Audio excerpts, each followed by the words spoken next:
100 out of 100 एक perfect score लाना बहुत मुश्किल होता है, क्योंकि पेपर ऐसा करना कि कुछ भी मार्क्स ना कटे, मतलब बहुत डिटर्मिनेशन लगती है वो अचीव करने के लिए। एक लक का भी फैक्टर होता है, क्योंकि मतलब बच्चा जितना भी पढ़ ले, there is a luck factor that depends कि आपके 100 आएंगे कि नहीं आएंगे। If your day is good, हो सकता है क्योंकि 20 एमसीक्यू उनको ठीक करना और 20 on 20 लाना, दैट्स अ डिफिकल्ट टास्क। उसके बाद आपका जो थ्योरी सेक्शन है उसमें 60 में से 60 मार्क लाना, कुछ मिस्टेक ना करना, एज पर द आंसर की चलना। लेकिन आपकी जो स्टोरी थी वो कुछ अमेजिंग इसलिए थी क्योंकि आपको एक ऐसे स्टूडेंट की तरह देखा जो मस्ती भी करता था, फ्रेंड्स के साथ घूमता भी था, तो मतलब थोड़ा सा डिफिकल्ट था इस चीज़ को इमेजिन भी कर पाना कि उस डिस्ट्रैक्शन के साथ भी आप इतनी रियल अचीवमेंट को गेन कर सकते। एग्जैक्टली मैम, जैसे मैं स्टार्टिंग में बहुत इरेगुलर था एंड मैं बहुत घूमा, मैं बहुत ज़्यादा घूमा and I would never change a thing कि मैं इतना कम घूमता, मैं कुछ और ज़्यादा पढ़ लेता। I would not change a thing because मैं घूमा भी हूँ एंड जब मैंने पढ़ाई की है तो मैंने अच्छे से पढ़ाई की है, दैट वाज क्वालिटी। क्योंकि मैं क्वांटिटी में बिलीव नहीं करता। जो बच्चे पूरा पूरा साल पढ़े बट ढंग से नहीं पढ़े, उसका कुछ यूज़ नहीं हुआ, they are the same level as me और maybe lower as me. But मैंने जितना घूमा मैंने उतनी ही पढ़ाई की अच्छे से एंड उसके रिजल्ट्स भी आए। मैंने अच्छा खासा टाइम दिया पढ़ाई को भी और घूमने को भी, सबको मैंने अच्छा टाइम दिया। हेलो एवरीवन, मैं हूँ ज्योति मेहरा और आज का ये जो पॉडकास्ट है ये बहुत ज़्यादा स्पेशल है मेरे लिए भी। बहुत सारे बच्चे हर साल कॉमर्स लेते हैं, बिजनेस स्टडीज़, इकोनॉमिक्स, अकाउंट सारे सब्जेक्ट पढ़ते हैं, चूज़ करते हैं कि प्रिपरेशन कैसे करनी है, लेकिन परफेक्ट 100 कुछ कुछ बच्चे ही स्कोर कर पाते हैं। तो आज मेरे साथ हैं Anandeep and Kabir, Manav study school के। इन्होंने 100 on 100 स्कोर करा है बिजनेस स्टडीज़ में। तो आइए आज आपको मिलवाते हैं कबीर एंड आनंददीप से। हेलो एवरीबॉडी, कैसे हैं आप लोग? बहुत बढ़िया मैम, आपसे मिलके बहुत अच्छा लगा इतना टाइम बाद। बहुत कैसा लग रहा है आज पॉडकास्ट में यहाँ आकर? Very grateful. तो 100 आने के बाद आप लोगों को कैसा लगा? मैम 100 आने के बाद तो बहुत अच्छा लगा था। सबसे पहला कॉल भी मैंने आपको ही किया था कि मैम मेरे 100 आउट ऑफ 100 आ गए हैं, मैंने आपको पहले बोला था। तो वही था कि बहुत अच्छा लगा। फिर घर पे भी सबको बताया, घर पे भी सबको बहुत अच्छा लगा। 100 आउट ऑफ 100 एक परफेक्ट स्कोर लाना बहुत मुश्किल होता है, क्योंकि पेपर ऐसा करना कि कुछ भी मार्क्स ना कटे, एक बहुत मतलब बहुत डिटर्मिनेशन लगती है वो अचीव करने के लिए। एक लक का भी फैक्टर होता है, क्योंकि मतलब बच्चा जितना भी पढ़ ले, there is a luck factor that depends कि आपके 100 आएंगे कि नहीं आएंगे। If your day is good, हो सकता है क्योंकि 20 एमसीक्यू उनको ठीक करना और 20 on 20 लाना, दैट्स अ डिफिकल्ट टास्क। उसके बाद आपका जो थ्योरी सेक्शन है उसमें 60 में से 60 मार्क लाना, कुछ मिस्टेक ना करना, एज पर द आंसर की चलना, वो भी बहुत डिफिकल्ट टास्क होता है। तो 100 आए तो इस अचीवमेंट को सबसे पहले किसके साथ शेयर करा? सबसे पहले मैम आप ही को कॉल किया था कि मैम 100 आ गए। उसके बाद मम्मा को बताया, फिर इसको कॉल किया, भाई तेरे 100 आए नहीं आए। अच्छा, ये भी कॉल करा कि तेरे 100 आए कि नहीं? वाह। तो रिजल्ट आ गया, इसने मैं रिजल्ट भेजा, कहा कि मेरे इतने इतने मार्क्स आए हैं, अब तू भी चेक कर। मैंने इसके फोन से चेक किया, फिर पता चला कि मेरे भी इतने मार्क्स आए हैं। फिर मैंने आपको कॉल किया, फिर घर पे बताया सबको। लेकिन आपकी जो स्टोरी थी वो कुछ अमेजिंग इसलिए थी क्योंकि आपको एक ऐसे स्टूडेंट की तरह देखा जो मस्ती भी करता था, फ्रेंड्स के साथ घूमता भी था, तो मतलब थोड़ा सा डिफिकल्ट था इस चीज़ को इमेजिन भी कर पाना कि उस डिस्ट्रैक्शन के साथ भी आप इतनी रियल अचीवमेंट को गेन कर सकते हो। एग्जैक्टली मैम, जैसे मैं स्टार्टिंग में बहुत इरेगुलर था एंड मैं बहुत घूमा, मैं बहुत ज्यादा घूमा and I would never change a thing कि मैं इतना कम घूमता, मैं कुछ और ज्यादा पढ़ लेता। I would not change a thing because मैं घूमा भी हूँ एंड जब मैंने पढ़ाई की है तो मैंने अच्छे से पढ़ाई की है, दैट वाज क्वालिटी। क्योंकि मैं क्वांटिटी में बिलीव नहीं करता। जो बच्चे पूरा पूरा साल पढ़े बट ढंग से नहीं पढ़े, उसका कुछ यूज नहीं हुआ, they are the same level as me और maybe lower as me. But मैंने जितना घूमा मैंने उतनी ही पढ़ाई की अच्छे से एंड उसके रिजल्ट्स भी आए। मैंने अच्छा खासा टाइम दिया पढ़ाई को भी और घूमने को भी, सबको मैंने अच्छा टाइम दिया। तो बिजनेस स्टडीज़ में स्पेसिफिकली आपके 100 on 100 आना, तो कहीं कुछ ऐसा भी था कि आपके पेरेंट्स बिजनेसमैन हैं, ऐसा भी कुछ है आपके फैमिली के अंदर? बिजनेसमैन है। हाँ जी मैम, मेरे फादर भी बिजनेसमैन है एंड वही प्रॉब्लम जो फेस करते हैं वही पढ़ा है, उसी के बारे में सीख रहे हैं, तो एक इंक्लाइन आ जाता है सब्जेक्ट के टुवर्ड्स, इसलिए ज्यादा अंडरस्टैंडिंग भी हो जाती है बिजनेस में। राइट। तो क्लास में आपको कौन सी चीज़ें अमेजिंग लगती थी जिससे आपको लगता है कि आप आपके न्यूमोनिक्स जो अपने इतने अच्छे अच्छे बनाए थे, तो कोई एक निमोनिक्स बताओ जो आपको पता है? कोऑर्डिनेशन की इम्पोर्टेंस का था। दारू पीकर गया Russian university, features of coordination. Features of coordination का। इसका ये बहुत मेरे को ये अच्छे से आता है, क्लास के आपने स्टार्टिंग में पढ़ाया था। दारू पीकर गया रशियन यूनिवर्सिटी। दारू पी के गया रशियन यूनिवर्सिटी, राइट। तो आपको मतलब वो दारू कैसे रिलेट हुई, ऐसा क्या वही मैम, हम पंजाबी है, सारे पीते हैं। है दारू वाली फीलिंग?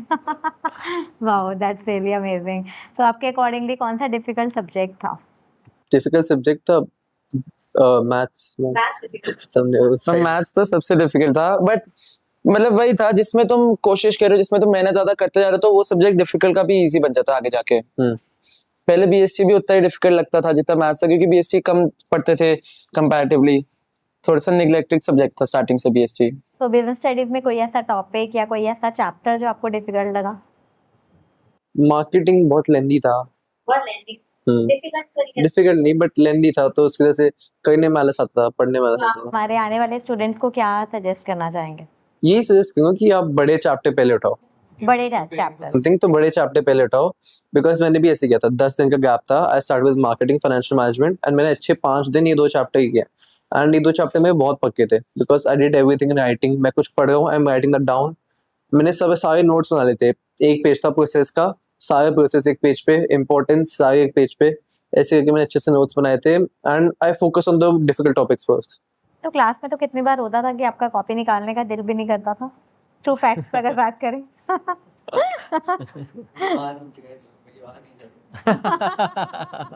राइट राइट, चलो वहाँ नहीं जाते। कबीर आप बताइए। मैम मेरा फाइनेंशियल मार्केट मेरे को बहुत मुश्किल चैप्टर लगता था, तो मैंने हमेशा किया कि आपके क्लास में जो भी आप बोल रहे हो, जो भी आप एनसीईआरटी की रीडिंग करवा रहे हो, जो 10 डेज में आपने पहले 7 डेज में पूरी एनसीईआरटी की रीडिंग कराई थी, एंड बाकी एंड में सैम्पल पेपर्स और पीवाईक्यूज वगैरह कराए थे, एमसीक्यूज कराए थे। मैं सोचता क्लासेस आपके पूरे अटेंड करके घर जाके बस रिवाइज करना है वो, तो उससे एक बार चैप्टर की ग्रास्प आ जाती है कि क्या करना है, क्या क्या है इस चैप्टर में। फिर एक बार रिवाइज करो तो चैप्टर इजीली हो जाता है। तो अल्टीमेटली आपने सारे नोट्स, एनसीईआरटी और सैम्पल पेपर्स का क्लब किया और आप अपने पेपर में 100 स्कोर कर पाए। तो आपने कुछ टाइम मैनेजमेंट भी फॉलो करा? हाँ, टाइम मैनेजमेंट तो एज सच इतना फॉलो नहीं किया, बट एक था कि दिन में लाइक 4 आवर्स या 5 आवर्स ऑफ क्वालिटी स्टडी करना है। मेरा ये नहीं था कि 2 to 4 ही पढ़ना है या 4 to 6 ही पढ़ना है, but 4 hours of quality study चाहिए ही चाहिए दिन में। चाहे तुम 4 घंटे एक साथ पढ़ लो या एक घंटे गैप में पढ़ लो, पर एक मतलब वो करना ही, एक डिसिप्लिन फॉलो करना ही स्टार्टिंग से। राइट। और जब पढ़ते थे तो फोकस, हाँ, सिर्फ क्वालिटी स्टडी करनी है। और अगर उस समय कोई डिस्ट्रैक्ट करे तो क्या करते थे? नहीं, उस टाइम पे कोई डिस्ट्रैक्ट नहीं कर सकता। अच्छा, कर ही नहीं सकता। Very nice, very right, great great. तो आपके अकॉर्डिंगली फ्रेंड्स जो हैं वो एग्जाम्स के टाइम पे मोटिवेशन होते हैं या डिस्ट्रैक्शन होते हैं? मैम डिविएशन होता है। डिपेंड करते हैं कैसे फ्रेंड्स हैं मैम। कुछ फ्रेंड्स डिस्ट्रैक्शन भी देते हैं, पर जैसे ये बहुत अच्छी मोटिवेशन था। एक कंपटीशन लगा रहता था हमेशा कि इससे ज्यादा स्कोर करना है, इसको दिखाना है कि मेरे ज्यादा है तेरे से। एंड हमेशा साथ पढ़ते थे, तो वो भी कंपटीशन था कि तेरे को चैप्टर आता है मेरे को सिखा दे, या मेरे को आता है मैं तेरे को सिखा। अच्छा, तो हेल्दी कंपटीशन। हाँ, तो एक कंपटीशन का फैक्टर बहुत हेल्पफुल होता है। अच्छा, वो हेल्दी होना चाहिए, बट राइट। मुझे तो रोमांस नजर आ रहा है इसमें तुम दोनों में। एंड में जैसे हम जैसे घर गए, जैसे साथ में पढ़ते थे हम, तो घर गए हमने बोला कि और नहीं पढ़ेंगे और नहीं पढ़ेंगे। फिर रात को जब दोनों कॉल करते थे दूसरे को, दोनों पढ़ रहे होते थे, एक दूसरे से बेटर स्कोर करना है, तो वो एक लगा रहता था हमेशा कंपटीशन। तो चलिए आपके साथ एक रैपिड फायर करते हैं। कबीर आपके लिए स्टार्ट करते हैं। बिजनेस स्टडीज या इकोनॉमिक्स, आपने ध्यान रखना है, आपने 1 वर्ड में आंसर करना है और स्पेसिफिकली जो माइंड में फर्स्ट वर्ड आए वही बोलना है, राइट? तो ज़्यादा इस चीज़ पे सोचना नहीं है, टाइम नहीं लगाना, रैपिड फायर है। तो रैपिड फायर स्टार्ट करते हैं। बिजनेस स्टडीज या इकोनॉमिक्स, एनसीईआरटी या नोट्स, एनसीईआरटी। मॉर्निंग स्टडी या night study, night study. Last bench या first bench, last bench. Pen खत्म हो जाए एग्जाम में या एडमिट कार्ड घर रह जाए, एडमिट का घर रह जाए। केस स्टडी या 6 मार्कर्स, केस स्टडीज। रिवीजन या sample paper, sample papers. Group study या solo study, group study. Instagram या यूट्यूब, इंस्टाग्राम। 5 मिनट्स का ब्रेक या 50 मिनट्स का ब्रेक, 50 मिनट्स का break. Oh my God, school uniform या casual, casual.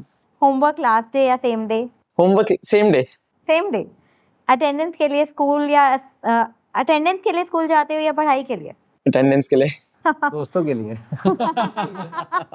Question change. Favourite business studies chapter, processing. Favourite business studies chapter, planning, right.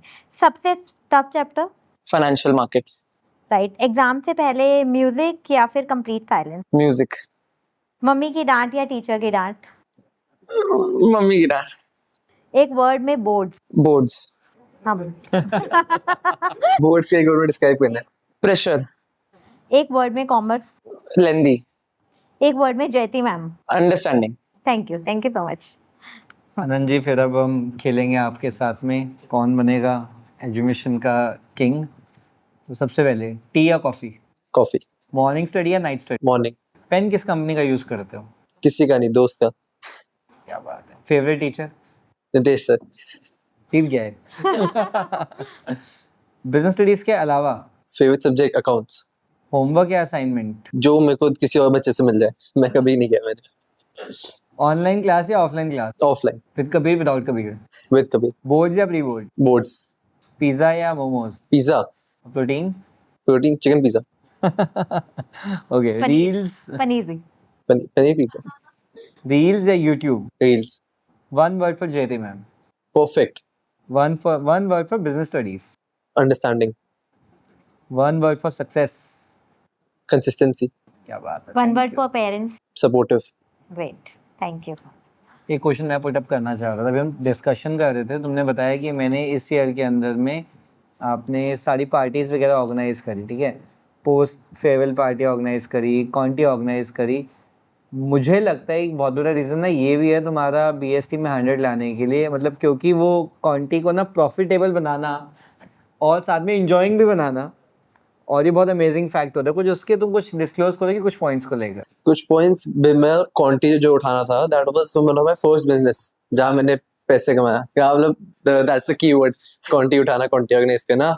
तो जब मैंने पहली बार, it was like my first business, उसको मार्केट करना, लोगों को सेल करना। क्योंकि एक और फैक्टर था, हमारे स्कूल में 2 क्वांटिटीज ऑर्गेनाइज हुई थी डिफरेंट तरफ से, तो it was a very difficult part की उसको मार्केट करना। और हमारी सबसे ज्यादा सक्सेसफुल थी, अराउंड 180-200 बच्चे आए, सब ने हमें 2500 रुपए दिए, किसी ने ज्यादा भी दिए। पैसे कितने कमाए? वो जितने आते जाते मैं उड़ाता जाता था। अरे वाह। बस वही सब। बट वहाँ मैंने बिजनेस स्टडीज बहुत यूज की, मार्केटिंग कॉन्सेप्ट, लोगों को कैसे अट्रैक्ट करूँ अपनी तरफ, अपनी क्वांटिटी की तरफ। मैंने लोगों को अपने ग्रुप में से प्रमोटर्स अपॉइंट किए कि तुम अपने ग्रुप में से लोगों को लाओ। I paid them commissions. Staffing exactly. Staffing मैंने यूज किया, I made promoters, paid them commissions, वो और लोग लाए। ऐसे that's where I use business studies quantity organise करने में। यहाँ पे तुमने यानी सारा का सारा जो था इंसेंटिव्स का भी रोल प्ले किया इसके अंदर? Exactly, financial incentive. I give the commission as a form of financial incentives. Okay, इसके लिए कुछ प्लान आउट भी किया था, पार्टी कब कहाँ कैसे होनी है, सब कुछ प्लानिंग यूज करी थी इसके अंदर में? बहुत प्लानिंग की थी। कुछ शेयर करना चाहोगे आगे जो नेक्स्ट बच्चे पार्टी करे तुम्हारे स्कूल के, तो कुछ तुमसे सीख सके इस चीज को? नेक्स्ट ईयर पार्टी करो, choose a nice location. Location अच्छी होनी चाहिए, जैसे सीपी उठाओ, सेंट्रल दिल्ली उठाओ। ऐसे don't go for west Delhi के आसपास, because people prefer location a lot, goodwill matters a lot. इसी वजह से हमने जो फेयरवेल की भी आफ्टर पार्टी ऑर्गेनाइज की थी, उसमें हमें बहुत प्रॉफिट हुआ, because we had goodwill because of the first party that we organised. तो उससे भी बहुत फर्क पड़ता है। बेस्ट पार्ट ये रहता है कि प्रॉफिट तो होता ही होता है, और अभी और प्रॉफिट होगा। 100 ऑलरेडी आ चुके हैं, लाइफ अमेजिंग चल रही है दोनों की।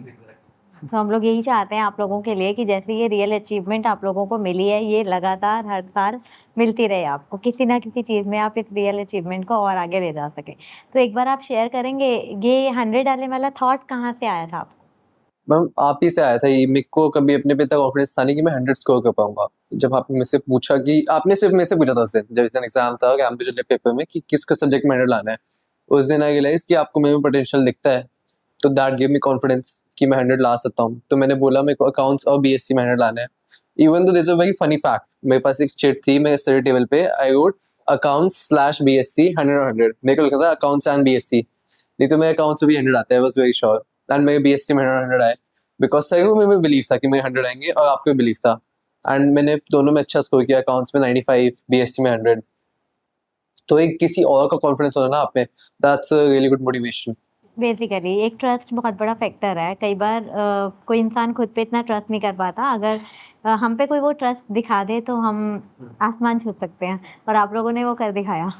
Yes Kabir, anything that you? Ma'am मेरा तो ये था, स्टार्टिंग से बीएसटी को बहुत कम पड़ा था, मार्क्स अच्छे नहीं आते थे। फिर एडमिशन के बारे में सुना, इसने भी बहुत कहा कि एडमिशन में लोग आते हैं उनके बहुत अच्छे मार्क्स आते हैं, और एक रिवॉर्ड वाला फैक्टर भी था। फिर जब मैं आया तो आपने क्लास में पूछा था कि किस किस के 100 मार्क्स आएंगे, फिर मैंने और इसने हाथ खड़ा किया। फिर मैंने आपको जाते जाते बोला भी था कि मैम मेरे आएंगे 100 मार्क्स। और फिर मैम सेल्फ कॉन्फिडेंस भी बहुत कुछ होता है कि you need to believe in yourself कि मेरे तो आएंगे ही आएंगे। और आपने भी मेरे को कहा कि हाँ बेटा तेरे आएंगे। फिर आपने पढ़ाया पूरे टाइम, तो फिर मेरे को लगा कि आ सकते हैं, पर मतलब कभी भी ये नहीं था कि 100 आउट ऑफ 100, मतलब बहुत बड़ी अचीवमेंट थी जब मार्क्स आए। कभी भी एक्सपेक्टेड नहीं था कि बिल्कुल ही आ जाएंगे। कॉन्फिडेंस था, एक मैनिफेस्टेशन भी थी, पर कभी भी ऐसे वो नहीं था कि आ ही गए बिल्कुल। तो कहीं ना कहीं हम इस चीज़ का जो ग्रैटिट्यूड है वो आपके लिए, आपके पेरेंट्स के लिए, आपके स्कूल के टीचर्स के लिए कर सकते हैं। कहीं ना कहीं एक ट्रायंगुलर रिलेशन होता है जो हमें ग्रो करता है बेसिकली स्टूडेंट्स के लिए। और मुझे लगता है हम सब के साथ ही, इवन एजुकेशन के साथ भी एक सुप्रीम पावर साथ में हमारे जुड़ी हुई है, यूनिवर्स पावर जो है हमारे साथ, जिसने हमें यहाँ तक पहुँचाया कि हम लोग आज पॉडकास्ट में बैठे हुए हैं। Right, amazing, that's so nice meeting you here and I just wish a big achievement for both of you. हाँ, वो हमारा एक इनके साथ में एक ड्रीम भी है ना। अभी हमारे पॉडकास्ट 100 मार्क्स के लिए जरा सब लोगों को बता दो, हमारा नेक्स्ट पॉडकास्ट नेक्स्ट पॉडकास्ट होगा जब 100 मार्क्स की जगह 100 करोड़ का बिजनेस होगा। यानी यूनिकॉर्न वाला बिजनेस होगा इनका। राइट, ये तो बहुत अमेजिंग फैक्ट है। अच्छा, मुझे एक बात बताओ, एक बहुत इंपॉर्टेंट क्वेश्चन रहता है। बहुत सारे बच्चे ना टेंस होते हैं ड्यूरिंग बोर्ड्स एग्जाम्स, और बहुत सारी ना नेगेटिविटीज आ रही होती हैं। मेरे को नहीं लगता कि आप लोगों से शेयरिंग करते मुझे कोई नेगेटिव एनर्जी आई, मुझे नहीं दिखी। मे बी हो सकता है, आई डोंट नो व्हाई। तो बट लेकिन और तुम्हारे 100 आए हैं, तो व्हाट विल यू शेयर? आप सोचते भी क्या थे, थॉट प्रोसेस क्या था? ये बहुत फन करता था, ये बताया कैसे? मैंने तो ये सोचा हुआ था कि जितना भी पढ़ लिया अब हो गया, लास्ट डे पे या लास्ट नाइट पे कभी नहीं पढ़ना चाहिए, क्योंकि वो सारा फिर क्रैम हो जाता है, फिर तुम पुराना भूल लगते हो। Never study on the last day. बस ठीक है, 9 डेज पढ़ लिया, अब जो 9 डेज भी नहीं कर पाए वो एक दिन में तो क्या ही कर लोगे, पूरा साल था तुम्हारे पास। तो नेवर स्टडी लास्ट डे पे, टेंस नहीं होना चाहिए। अब जो होगा वो तो होना ही है, फिर उसको कौन ही रोक सकता है। तो बस आराम से पेपर देके आना चाहिए बस। क्या रहता प्रोसेस, क्या रहता था आपका 1 नाइट बिफोर एग्जाम का? 1 नाइट बिफोर कोशिश करता था जल्दी सोने की। कंपैरेटिवली जितना मैं नाइट स्टडी करता था, नींद नहीं आती थी जल्दी, पर कोशिश करता था जल्दी सोने की। सुबह आराम से उठा, गाने सुने, आराम से रेडी हुआ। बट प्रेशर नहीं होना चाहिए कभी भी, आराम से निकलना चाहिए, जल्दी पहुंचना चाहिए एग्जाम सेंटर पे। दोस्त होते हैं, उनसे बातें करनी चाहिए, भूल जाना चाहिए कि एग्जाम है, नॉर्मल स्कूल डे की तरह ही जाना चाहिए बस। तो बेसिकली यही आपकी एडवाइस है हमारे 10th 11th और 12th क्लास के स्टूडेंट्स के लिए। राइट, आप बताइए कभी आप आनंदीप, आपको शेयर। मैम बस ये कहो कि आप खुश हो, आप फन करो। स्कूल लाइफ ना अब मेरे को अभी याद आती है। ऑलरेडी 2 महीने हुए, आई ऑलरेडी मिस इट। कि स्कूल में आप जितना फन कर सकते ना करो। हमारे तो 2 साल कोविड में चले गए, उसमें वो काफी मिस हुआ। तो मेरे को लगता है कि आप अच्छा खासा घूमो, दोस्तों के साथ रहो। कभी दोस्त पर सैक्रिफाइस करो फॉर स्टडीज, दोस्तों को साथ लेके चलो। अकेले अच्छे मार्क्स लाने का कुछ फायदा नहीं है। जब आप किसी के साथ लाते अच्छे मार्क्स, क्या फायदा अगर आपके अच्छे मार्क्स आए, आपके दोस्तों के नहीं आ गए? आप सेलिब्रेट के साथ करोगे, वो सब अपने दुख मना गए, आप अकेले के साथ खुश होगे। अब सबके अच्छे मार्क्स आए, सब साथ में पार्टी करो, सब खुश हो, बट सबकी हेल्प करो। You give what you receive. यहाँ भी आप इक्विटी प्रिंसिपल लगा रहे हो बिजनेस स्टडीज का कि आई को वी से रिप्लेस कर दो। अमेजिंग, अमेजिंग, बहुत अमेजिंग है ये आपकी एडवाइस। बहुत ही आई थिंक अच्छी रहेगी और बच्चों को हेल्प देगी कि कैसे वो आगे अपने लिए प्रिपेयर करें। एक चीज़ और बताओ कि जो बच्चे 6 मार्कर लिखते हैं, तो अब आप लोगों ने 100 स्कोर करा है, तो आप और ज़्यादा बेटर बता सकते हो कि 6 मार्कर में आपने ऐसा क्या किया जहाँ आपको फुल मार्क्स मिले? टू द पॉइंट लिखो, हम सब कुछ टू द पॉइंट लिखो। देयर इज नो अननेसेसरी लिखने का फायदा नहीं है, कहानी बनाने का फायदा नहीं है। बस एक तो basic studies heavy common sense का टॉपिक। अगर आपको कुछ नहीं समझ आएगा, अप्लाई कॉमन सेंस कि ऐसे इसके अंदर क्या पॉइंट बन सकते हैं। तो बस राइट 6 पॉइंट्स फॉर 6 मार्क्स, आपको मिल जाएंगे 6 मार्क्स अगर आपके पॉइंट सही है। अगर आप एक पॉइंट आप 2 पेज ही भर दो और आपके पॉइंट सही नहीं, आपको उसमें आधा 2 मिलेंगे मैक्स। राइट, पेपर लिखते वक्त 3 घंटे का जो आपका एक्सपीरियंस था उसमें आपने क्या फेस करा? मैम हमने पेपर तो जैसे हम सेम क्लास में थे, लाइक सेम क्लास में 12th में भी, एंड पेपर भी हमारा सेम ही क्लास में था। तो हम पेपर कर रहे थे and we had always a plan कि अगर कोई एमसीक्यू नहीं आता होगा तो हम पूछ सकते हैं आपस में। तो हमारा पेपर दोनों का ही अराउंड 1 आवर 45 मिनट्स के आसपास दोनों का पेपर खत्म हो गया था। एंड देन हम दोनों ने एक दूसरे की तरफ देखा, फिर दोनों को पता था अच्छा गया है। तो फिर 1-2 एमसीक्यू में मेरे को डाउट था, मैंने इससे पूछा, एंड देन वही 2 एमसीक्यू मेरे सही भी हुए हैं। तो एक वो तो होता ही है। और 6 मार्कर्स के लिए हमेशा कीवर्ड्स लिखने चाहिए, कीवर्ड्स एक याद होने चाहिए, क्योंकि वो तुम्हें मार्क्स दिला सकते हैं। अगर तुमने 2 पेज का आंसर लिखा, उसमें कीवर्ड्स नहीं है, मेन पॉइंट्स नहीं है, तो पॉइंट नहीं है कोई लिखने का 2 पेज का। And to the point, short answer, पर अच्छा होना चाहिए, लिखना अच्छा चाहिए। और एक और फैक्ट, मैं ये जो बीएससी का पेपर था वो सिर्फ 14 पेज का था। 14 पेज से ज्यादा मैंने नहीं लिखा था कुछ ना। अच्छा, ओनली 14 पेजेस आपने यूज करे? 50% भी यूज नहीं करी है तुमने शीट्स? अच्छा, और तुमने कितनी? कुछ 16 वाह, तो ये जो थॉट प्रोसेस है बड़े बड़े आंसर्स लिखने चाहिए, ये तुमने बिल्कुल ही उसको गलत proof कर खत्म दिया। कर दिया है। तो कोई ऐसा क्वेश्चन नहीं हुआ जहाँ आपको परेशानी आई हो और इजीली आप पेपर फ्लो में करते गए? लगा था ना, एक क्वेश्चन में लगा था, वो उसी का हमें कॉन्फिडेंस था कि जो हम पहले 99 आए थे जब ओरिजिनल रिजल्ट आया था, हमें उसी में कॉन्फिडेंस था कि जो एक मार्क कटे वही कट होगा। अच्छा, 99 आए थे, रीवैल्यूएशन कराने के बाद वो 100 हो गए। That's really amazing. तो आपको थॉट आया ये करना चाहिए या छोड़ दें इसको? यही हुआ था, 99 आए थे, बट हमने सोचा कि मंगा ही लेते पेपर, व्हाट्स रॉन्ग, एक मार्क के लिए, अब पैसे पे हमें आग लगानी थी तो हमने पेपर मंगा लिया। इसको भी बोला पेपर मंगा ले। मैं तो पेपर मंगाने का सोच भी नहीं था, मैंने कहा 99 से कितने ही बढ़ जाएंगे, इसने कहा लड़ लड़ के काम है को नहीं मंगाने चाहिए देखो। फिर मैंने मंगाया तो फिर पता चला कि एक मार्क हमारा एमसीक्यू में कटा हुआ था। और फिर उसके बाद मुझे मैसेज करा, हाँ कि मैम रिवॉर्ड मेरा पक्का हो गया है, मेरे 100 हो जाएंगे। राइट, और मैंने कहा यस बेटा पक्का मिलेगा, then you are okay and waiting for that. That's so great, that's so. तो ये भी एक लक का फैक्टर था हमारा कि हमने मंगा लिया पेपर। लक का, पॉजिटिविटी का, राइट मैनिफेस्टेशन का, ग्रेटिट्यूड का, Gratitude जो सबसे आपकी फीलिंग important। हमेशा से रही है इस चीज़ को लेके, उसका तो कुछ है ही नहीं। तो अगेन ये वाली भी एक लर्निंग थी, आप फन मस्ती में तो हमेशा रहते थे, उसी के साथ आपने अपने ग्रेटिट्यूड को ऐड ऑन रखना है हमेशा। मतलब फन मस्ती तो आपके अंदर बसी हुई है और दोस्तों का साथ है तो वो रहेगी रहेगी आगे। तो हम चाहते हैं हमारे साथ से ग्रेटिट्यूड आपके साथ हमेशा रहे, हम भी आपके साथ हमेशा रहें। तो अगेन अचीवमेंट तो हमें भी रहेगी कुछ रहेगी। बता दो कि ऐसे क्या हम लोगों ने तुम्हारे साथ क्या प्ले करा कि जिससे तुम्हारे साथ ना एक ये एक्टिविटीज चलती रही, हम भी उसको आगे बच्चों के साथ कंटिन्यू रखेंगे। आपने ग्रैटिट्यूड सिखाया मेरे को, मेनली ग्रैटिट्यूड करना, मैनिफेस्ट करना कि अच्छे मार्क्स कि आप खुद को मैनिफेस्ट कैसे कर सकते, खुद में बिलीव रखना। मैंने मैनिफेस्टेशन की, ग्रैटिट्यूड जर्नलिंग की, एग्जाम से पहले मैं हर रोज सुबह पहले ये काम करता था, यूज्ड टू ग्रैटिट्यूड जर्नल कि thank you for getting me 100 marks in accounts, BSc, getting me a good college, इस सब की मैं मैनिफेस्टेशन करता रहता था कंटिन्यूअसली।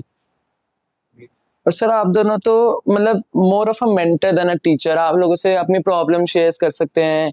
एंड मतलब स्टडीज से लेके स्टडीज नहीं, सिर्फ बाकी भी कोई भी प्रॉब्लम हो तो आप लोगों से शेयर कर सकते हैं। You are more than friends.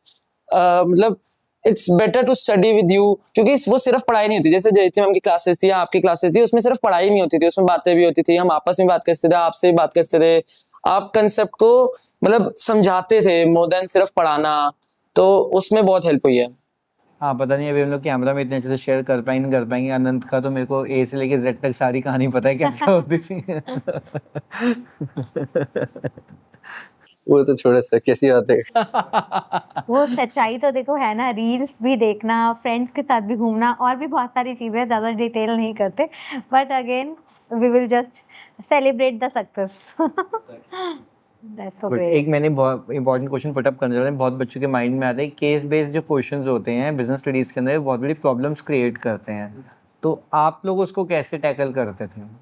ये तो सर पता है, ये हम इतना प्लस पॉइंट क्यों था, बस वही क्योंकि बिकॉज पापा का बिजनेस है, तो बस हम सेम चीज वही अप्लाई करते हुए देखे है। तो केस स्टडी उल्टा मेरे को ज्यादा आसान लगती थी बाकी क्वेश्चन से, थ्योरी से, बिकॉज थ्योरी का रटना मेरे को मुश्किल लगता था, एंड केस स्टडी में अप्लाई करना सेम चीज वो ज्यादा आसान लगता था, because I had a better skill of understanding than learning. हाँ, दिस आई ऑल्सो सीन कि जब भी केस स्टडी की क्लास होती थी उसकी नेक्स्ट क्लास में आनंद जरूर आता था, एक्सपेक्टिंग कि आज भी केस स्टडी की क्लास होगी। मेरे को बड़ा अच्छा लगता है कंसेप्ट कॉम्पिटेंसी बेस्ड का, क्योंकि उसमें लाइक एक्चुअल लर्निंग होती है, लाइक पेपर में भी एक्चुअल लर्निंग होती है कि you are applying the concepts you have learned अभी तक, जैसे बीएसटी में भी, अकाउंट्स में भी, इको में भी। तो ये अच्छा कंसेप्ट होता है competency based, case based questions का। तो सिर्फ तुम बस याद नहीं कर रहे हो, तुम एक्चुअली लाइक समझ रहे हो, कंसेप्ट समझ रहे हो, तो सॉल्व कर रहे हो या लिख रहे हो। हाँ, आई हैव सीन कि कई बार बच्चे नाराज हो जाते हैं कि ना ये केस स्टडीज क्यों डाल दी, इतनी बड़ी हमें रीड करनी पड़ेगी। तो इट वाज लाइक कि अगर वो चेंजेस आए हैं तो बच्चों की बेटरमेंट के लिए आए हैं, और वो सही डायरेक्शंस अपनी लाइफ में चूज कर सकें कि कैसे चीज़ों को अप्लाई करना है और इजीली उनसे बाहर निकलना है। अदरवाइज हम एक प्रॉब्लम में ही फंसे रह जाते हैं, और with the help of these case studies will be able to understand कितने लोग क्या एक्सपीरियंस कर रहे हैं, और नेक्स्ट टाइम हम उनके साथ कैसे हैंडल और डील कर सकते हैं। यस, पेरेंट्स के लिए भी बताओ एक बार कि आपके पेरेंट्स का सपोर्ट, ऑब्वियसली उनका सपोर्ट बहुत ज़्यादा है, स्टार्टिंग से ये हमेशा ही रहेगा। कुछ उनके लिए कि पेरेंट्स भी अगर इस पॉडकास्ट को देख रहे हैं तो वो भी वैसे ही बिहेव करें कि जैसे आप लोग के पेरेंट्स करते थे। पहले सपोर्ट था, उन्होंने एडुकेशन ज्वाइन कराया हमें, वो सबसे बड़ा सपोर्ट था। एडमिशन ज्वाइन कराया, और उससे उन्होंने कभी मेरे पे प्रेशर नहीं डाला मार्क्स का कि अच्छे मार्क्स आ रहे हैं। वो तो मैं कहते थे तू 70% ला, 80% डजंट मैटर, बस जितने तू अपना बेस्ट दियो, एक बस- वो बिलीव अच्छा होता है। वो सेम ही सेलिब्रेशन होती थी, चाहे वो 100 आए, 75 आए, 60 के आसपास आए, सेलिब्रेशन सेम ही होती थी कि मतलब कोई नहीं तूने, उनका मेन वो था कि अगर तू मेहनत कर रहा है तो मार्क्स आए ना आए उससे फर्क नहीं पड़ता, the process is more important then the destination. Absolutely, यार मतलब ये मेरे को लगता है कीवर्ड है, प्रोसेस ही लाइफ में हमेशा मैटर करता है, रिजल्ट्स तो आउटकम है। तो अगर हम वापस जाएं और एक बार बात करें अनंत, अगर आप 10th वाले अनंत से बात कर रहे हो तो उसको क्या बताना चाहोगे, क्या एडवाइस करना चाहोगे? टेंशन की घूम और ज्यादा फन ज्यादा करो, कम किया अभी भी। मतलब ये पॉडकास्ट ना हर बच्चा देखना चाहेगा, खासकर मस्ती वाला जो बच्चा होगा, सरदार स्पेशली, तो वो एंजॉय करेगा, सिख जितने भी पीपल होंगे वो एंजॉय करेंगे। तो wow, amazing. And Kabir, you? Ma'am यही कि फन करना चाहिए। मेरी अटेंडेंस बहुत लो थी क्लास 12 में क्योंकि मैं छुट्टियां मार के बाहर घूमता था, तो मैं ये एडवाइस करना चाहूंगा कि स्कूल और जाओ, स्कूल में फन करो, क्योंकि जब स्कूल जब एक बार खत्म हो गया फिर you cannot go back to that time. तो एक वो होता है कि जितना स्कूल टाइम है उतना एंजॉय करो, मार्क्स तो सबके आ जाते हैं, इतनी टेंशन लेनी होती मार्क्स की, अच्छा, टेंशन नहीं। नहीं टेंशन लेनी कभी मार्क्स की। और व्हाट डू यू थिंक, क्या बच्चों को टीचर्स को ध्यान से सुनना चाहिए? क्लासेस में तो सुनना ही चाहिए, और बाकी भी अगर डिपेंड करता है टीचर्स कैसे हैं। कुछ टीचर्स होते हैं जो बहुत ही प्रेशर बना के रखते हैं एंड लाइक हमेशा डिमोटिवेट करते रहते हैं, वैसे टीचर्स नहीं। बट अगर तुम्हारे लाइक जेन्युइनली अच्छा टीचर है तो you should always listen to them. आपने एक लाइन कही थी क्लास में कि अगर तुम्हें एक क्वेश्चन नहीं याद आ रहा होगा तो तुम्हें मेरी आवाज गूंजेगी तुम्हारे कानों में, क्योंकि मैंने वही वाला टॉपिक आपसे पढ़ा हुआ था और फिर वही वाला टॉपिक पेपर में भी आया था, तो मेरे को याद नहीं था, फिर वो मैं आंसर कर पाया था क्योंकि मैं एक्चुअली सुन रहा था क्लासेस में। तो मतलब सुनना चाहिए, अगर आप रेगुलरली स्कूल जाते हैं तो इसका बेनिफिट आपको मिलता है। हाँ, साथ में फन मस्ती चलाते रहो। तो फन मस्ती के लिए आप लोग क्या कहना चाहेंगे कि कौन सी चीज बच्चों को रेगुलरली करनी? बाहर जाना चाहिए, स्कूल जाना चाहिए पहली बात तो, क्योंकि स्कूल जाना चाहिए। ये थोड़ा हाईलाइट वे में बोलो। स्कूल जाना चाहिए बिकॉज स्कूल में जो फन होता है ना, सारे दोस्त आते हैं, फर्स्ट 6 आवर्स आप किसी की सुपरविजन से, टीचर से सुपरविजन में हो, एंड टीचर से बस बंक मार के बचते हो, किसे पता चलेगा। जितना घूमो उतना बेटर है। मतलब एक वो है, जब से स्कूल खत्म हुआ है हम सारे दोस्त एक साथ मिल नहीं पा रहे क्योंकि बहुत मुश्किल है सबको एक जगह पे एक टाइम पे लाना, पर स्कूल में तो मतलब कंपलसरी था ना बहुत के लाना, तो वो बहुत फन था कि सब एक साथ थे, कहीं भी जा सकते हैं, पूरा स्कूल घूम सकते हैं, तो हमने वो बहुत एंजॉय किया स्कूल टाइम। Very nice. तो फिर हम आएंगे दोबारा एक नए पॉडकास्ट के साथ, ताकि जान पाए इन बच्चों ने आफ्टर स्कूल अपनी लाइफ को कैसे एंजॉय करा, फन मस्ती को साथ में लेके चले और कैसे आगे कुछ और नया अचीव कर सके। God bless you two both of you. आप लोग आए, हमें बहुत अच्छा लगा। Thank you so much. Thank you so much to you, to your parents and your school teachers also, जिन्होंने, और आपके फ्रेंड्स को specially thank you to your friends जिन्होंने आपको सपोर्ट करा, और एडमिशन टू हम आपके लिए इतना अच्छा कर पाए, that is really amazing. Thank you to you both, आप लोगों की वजह से हमारे इतने अच्छे मार्क्स आए, हम यहाँ बैठे हैं आपके सामने पॉडकास्ट कर रहे हैं। Thank you so much.